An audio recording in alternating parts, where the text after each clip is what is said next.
it's sort of, for me, kind of a very personal record. Just sort of like a lot of discoveries through some recent lost relationships and different things that, like, sort of discovering,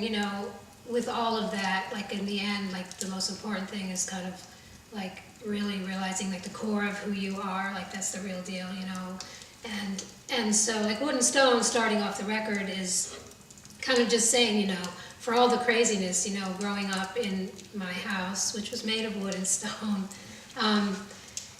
you go through that period when you leave home and maybe go to college, you have this self-discovery away from your family, and you kind of break from your family a bit, and you kind of like journey into these new places, like with me, discovering old-time music and becoming just, really alternative and hippie and like really against everything, my parents ever told me, or, just like doing, like breaking out, like just totally breaking out. And then years go by, and for me, I realize now, through all this journeying and all this learning and all these experiences, all this heartache and all these different things and all these things that I feel like that I do that are great or not so great or whatever,